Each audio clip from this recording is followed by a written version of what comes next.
చీకటిలో కప్పబడిన పల్లెటూరి రోడ్, దూరంగా కప్పల కూతలు, చల్లటి గాలి. నా బైక్ హెడ్ లైట్స్ మాత్రమే రోడ్డు మీద పడుతున్నాయి. ఆ రాత్రి నేను ఇప్పటికీ మర్చిపోలేను. ఆ రోజు మా ఫ్రెండ్ ఇంట్లో ఫంక్షన్ అయ్యి చాలా లేట్ అయ్యింది. షార్ట్ కట్ అని మా ఊరి చెరువు గట్టు దారి పట్టాను. నిజం చెప్పాలంటే అప్పటికీ కాస్త భయంగానే ఉంది. ఎందుకంటే ఆ దారి పక్కనే పాత శ్మశానం ఉంది. అర్ధరాత్రి దాటిపోయింది.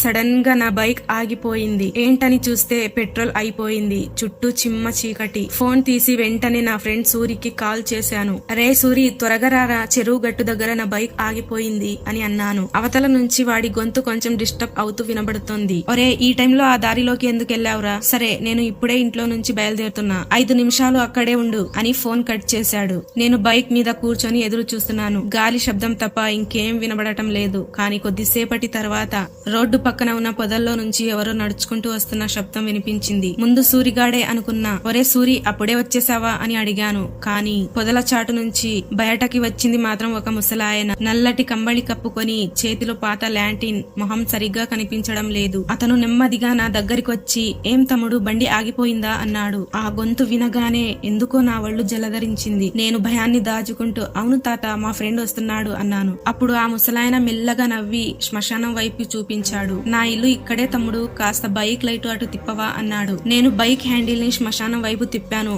అప్పుడు నా గుండె ఒక్కసారిగా ఆగినట్టయింది. ఎందుకంటే ఆ ముసలాయన కాళ్ళు నేల మీద లేవు, గాల్లో తేలుతున్నాయి. పైగా అతని నీడ కూడా నేల మీద పడటం లేదు. నా చేతిలోనికి పోయాయి. ఒళ్లంతా చెమటలు పట్టాయి. నేను వెనక్కి జరగబోతుంటే ఆ ముసలాయన సడన్ గా నా వైపుకు తిరిగి గట్టిగా నవ్వాడు. అతని కళ్ళు పూర్తిగా తెల్లగా మారిపోయాయి. నేను భయంతో అరవబోతున్న టైంలో దూరం నుంచి బైక్ సౌండ్ వినపడింది. సూరి వస్తున్నాడు అనుకుని గట్టిగా అరిచాను. సూరి, నన్ను కాపాడరా అని గట్టిగా అరిచాను. ఒక బైక్ వచ్చి నా దగ్గర ఆగింది. సూరి పరిగెత్తుకుంటూ వచ్చి నా భుజం పట్టుకుని, ఏమైందిరా, ఎవరితో మాట్లాడుతున్నావు అన్నాడు. నేను వణుకుతూ, ఇందాక ఇక్కడ ఒక ముసలాయన ఉన్నాడురా, ఆ శ్మశానం తన ఇల్లు అన్నాను. సూరి ఒక్కసారిగా సైలెంట్ అయ్యాడు. తర్వాత నన్ను వింతగా చూస్తూ చాలా లోతైన గొంతులో నవ్వాడు. అదే గొంతు, ఇందాక ఆ ముసలాయన మాట్లాడిన గొంతు. నా గుండె ఆగినట్టయింది. అప్పుడే వాడు నెమ్మదిగా నా చెవిలోకి వంగి, ఇందాక ఫోన్ లో చెప్పానుగా నేను ఇప్పుడే ఇంట్లోంచి బయలుదేరతానని, మరి నీ పక్కన నిలబడి మాట్లాడుతోంది ఎవరో ఆలోచించావా అన్నాడు.